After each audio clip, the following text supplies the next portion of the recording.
अस्सलाम वालेकुम स्टूडेंट्स। आपकी एक जो नाकामी की बहुत बड़ी वजह है ना, वो ये है कि आप लोग चीज़ों को लाइटली लेते हैं। मैं इसको एक छोटी सी मिसाल से देता हूँ। मैंने 1 फरवरी को नया सेशन स्टार्ट किया और अब उसके बीच में बच्चों को पढ़ाना शुरू किया। सिर्फ ऐसे वाले पोर्शन की मैं मिसाल देता हूँ। एक हफ्ते में 2-2 लेक्चर ऐसे पे लिए, यानी कि कोई पूरे महीने में कोई 8 के करीब लेक्चर दिए।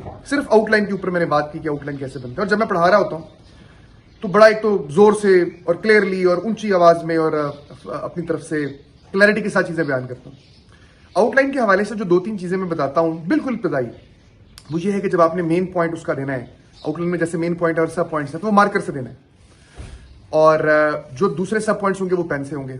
इसी तरीके से जो उनकी नंबरिंग है, जो फॉर्मेटिंग है, वो मेन पॉइंट जो है वो थोड़ा यूं समझ लें कि हाशिए के साथ आते हैं। जो सब पॉइंट्स है वो थोड़ा सा राइट साइड पे टिल्टेड होते हैं, ताकि क्लैरिटी से पता चल रहा होता है एक एग्जामिनर को कि मेन पॉइंट्स कौन से और सब पॉइंट्स कौन से हैं। ऐसी इनकी नंबरिंग है।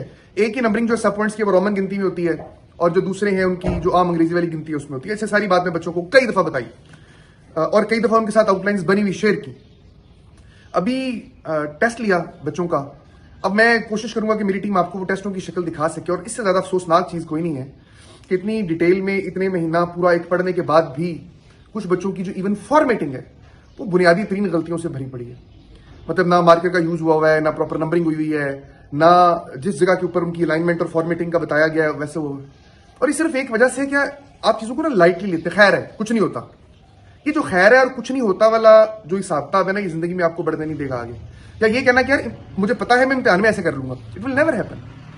अगर आप कुछ चीज इम्तिहान में करना चाह रहे हैं तो आज आपने उसकी आदत डेवलप करनी है, क्योंकि इम्तिहान में जाके तो आपकी परफॉर्मेंस जो है वो 60 से 70% रह जानी है ड्यू टू एग्जाम प्रेशर। आप 100% पे तो परफॉर्म ही नहीं कर पाएंगे।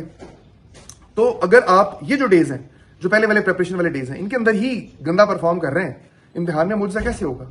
तो मैं इस मिसाल से आप लोगों को जो बताना था वो सिर्फ ये बताना था यार कि किसी भी चीज को लाइटली मत लें। ये पाकिस्तान का सबसे बड़ा इम्तिहान है, सबसे ज्यादा रिवॉर्डिंग इम्तिहान है। बड़ा मैं इसको इस सेंस में कह रहा हूं कि इसका रिवॉर्ड मॉनेटरी टर्म्स में या फिजिकल टर्म्स में सबसे ज्यादा है।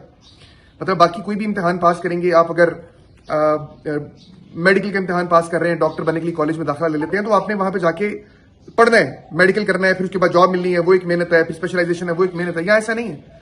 आपने सीएसएस का इम्तिहान पास किया, आप एलोकेशन आपकी होगी तो आप आ गए, बीच में सिस्टम का हिस्सा बन गए, और उसके बाद सिस्टम ऑटोमेटिकली आपको एलिवेट करते हुए ऊपर ले जाएगा, आपको ग्रूम करना शुरू कर देगा। सबसे ज्यादा रिवॉर्डिंग इम्तिहान है। उसके लिए इतना केयरलेस या खैर है या देखी जाएगी कोई कुछ नहीं होता, ये वाली अप्रोच काम नहीं करेगी। थोड़ा